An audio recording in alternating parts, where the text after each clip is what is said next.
Hello friends, तो कैसे हैं आप सभी। तो मैं आज एक और अमेजिंग चाइनीज़ ड्रामा को एक्सप्लेन करूँगी जो कि एशियंट टाइप का ड्रामा है जो कि बहुत फेमस है। Love between fairy and devil, शायद आपने सुना हो। तो स्टार्ट करते थे। यहाँ पर हम एक सोल को देखते हैं जिसके बारे में बताया जा रहा होता है कि ये एक मून सुप्रीम है जिसने कि बहुत ज़्यादा तबाही मचा रखी थी। उसने अपने फादर की भी डेथ कर दी और वो 100 सोल्जर का मास्टर था, मून ट्राइब का सुप्रीम था। तो उसका नाम हमें बताया जाता है डोंगफेंग बताया जाता है, जो कि बहुत ही ज़्यादा आतंक मचा रखा होता है जिसने, और उसे बाद में पकड़ के बंद कर दिया गया था।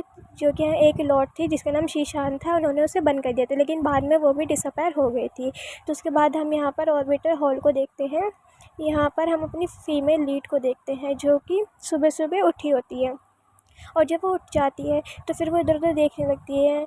तो वो एकदम से बाहर जा रही होती है एक पेड़ को देख के, तो अपने बारे में बताती है कि मैं एक ऑर्चिड हूँ और मैं एक फेरी हूँ और मैं इस ऑर्बिटर हॉल में रहती हूँ।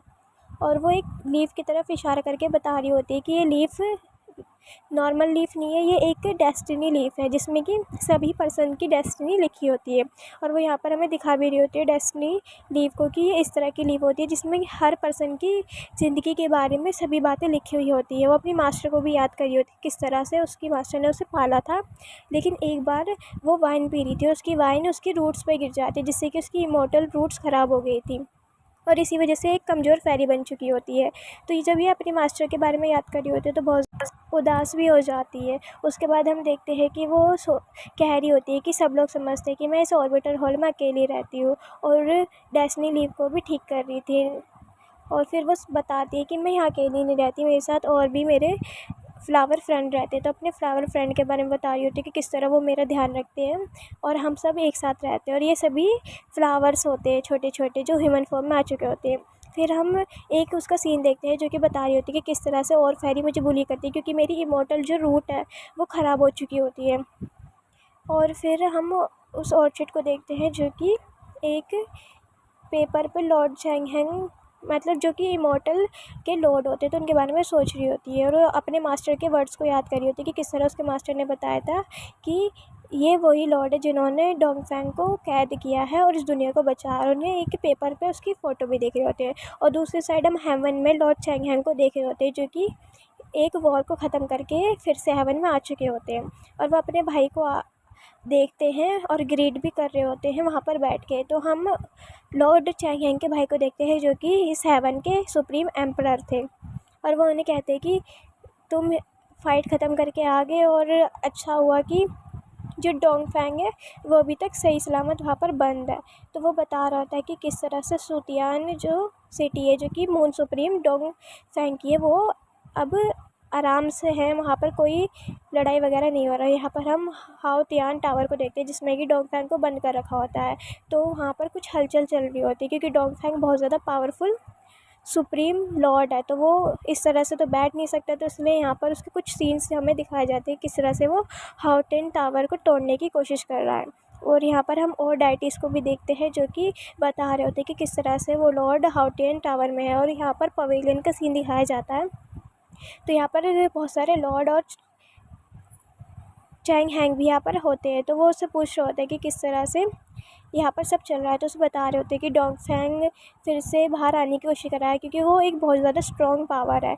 और हाउटियन जो टावर है वो भी लॉर्ड्स ने बंद किया होता है बहुत ज़्यादा स्ट्रॉन्ग पावर के साथ। तो वो उन्हें बता रहे होते हैं कि किस तरह से वो बाहर आने की कोशिश कर रहा है। और फिर हम देखते हैं ऑर्चिड के पास जो आर्बिटर हॉल में कुछ लड़की आई होती है, उससे कुछ काम करने के लिए बोल रही होती है। तो वो भी उनका काम करके ले आती है और उन्हें कहती है कि ये लीजिए लीव। तो फिर वो चलने लगती है। तो उनसे पूछती है कि रुक जाओ एक मिनट, मुझे बताओ कि क्या लॉर्ड चैंगहेंग वापस आ चुके हैं।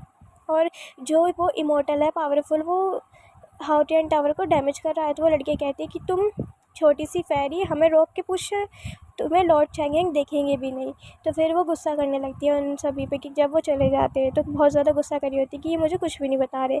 तो फिर हम उसे देखते हैं वो बहुत ज़्यादा फ्लावर के साथ तैयार हो रही होती है और कह रही होती है कि लॉर्ड चैंगहेंग आ गए, अब मैं उन्हें दिखाऊंगी अपनी ड्रेस पहन कर। हम शैन्यू फॉरेस्ट को देखते हैं जहाँ पर वो उनके लिए फ्लावर इकट्ठा करने के लिए आई होती है और फ्लावर को भी इकट्ठा कर रही होती है कि लॉर्ड चैंगहेंग को मुझे देने। तो फिर उसे एक जगह पर लॉर्ड चैंगहेंग दिख जाते जो कि वहाँ पर कुछ पावर को हील कर रहे थे। तो फिर वो अपने आप को अच्छा करने लगती है कि कहीं लॉर्ड चैंगिंग ऐसे मुझे बेकार सी शक्ल में ना देखे, और फिर उनके पास उड़ के जाने लगती है और सोच रही होती है कि किस तरह से वो लॉर्ड चैंगिंग के साथ मिलेगी और बातें करेगी, लेकिन वो गलती से ना वहाँ पर गिर जाती है। और लॉर्ड चैंगिंग यहाँ पर अपनी पावर को अभी भी हील कर रहे थे। जैसे ही वो गिरती है तो लॉर्ड चैंगिंग को भी आवाज़ आ जाती है, तो फिर वो ऊपर की तरफ जब देखने लगते हैं तो वो देखते हैं कि एक ऑर्चिड वहाँ पर फंसी हुई है, और वो एकदम से नीचे गिर जाती है। फिर तो जब वो नीचे गिरती है तो लॉर्ड चैंगिंग की उसे हाथ देते हैं कि आओ उठो, तुम यहाँ क्या कर रही थी, और तुम कोई दुश्मन तो नहीं हो। लेकिन वो लॉर्ड चैंगिंग को ही देखे जा रही थी, उसे अपना हाथ दे देती है और उसके बाद वो उठ जाती है। तो लॉर्ड चैंगिंग थोड़ा कंफ्यूज थे कि ये लड़की यहाँ पर क्या कर रही है, लेकिन फिर वो उसे देख के बहुत ज़्यादा खुश होने लगती है कि लॉर्ड चैंगिंग यहाँ पर आ गए। वो उसके आइडल था ना, तो फिर वो उसे फ्लावर देने लगती है जो उसने इकट्ठा किया। तो कहती है कि ये आपके लिए। तो कहते हैं कि मुझे कोई नीड नहीं है इसकी, मुझे नहीं चाहिए, मैं एनिमी को किल करता हूँ, मैं तुम्हारे फ्लावर लूँगा। तो फिर उसका मुँह तर जाता है और वो बताती है कि मैं एक ऑर्चिड हूँ आर्बिटर हॉल से। तो आर्बिटर हॉल वो उसे बताती है कि मैं ना आर्बिटर हॉल में रहती हूँ, और एक बार ना आप मेरी मास्टर के पास आए थे, तो तब आपने मेरी मदद की थी, तो मैं तभी से आपको अपना सेवियर मानती हूँ, इसलिए मैं आपके लिए फ्लावर्स को इकट्ठा कर रही थी। तो मैं आपको ये थैंक यू करने के लिए यहाँ पर लेकर आई थी। तो लॉर्ड चैंगिंग उससे पूछने लगता है कि मैं ये फ्लावर्स को नहीं ले सकता, तुम इसे रख लो। उसके बाद वो उसे बताने लगती है कि मैंने आपको सॉरी और थैंक यू दोनों बोलने आई हूँ, क्योंकि मैंने आपको यहाँ पर परेशान किया। तो फिर वो जाने लगती है। तो फिर लॉर्ड चैंगिंग उसे कहते हैं कि रुक जाओ, और उसके बास्केट में से एक ऑर्चिड का फ्लावर निकाल लेते हैं।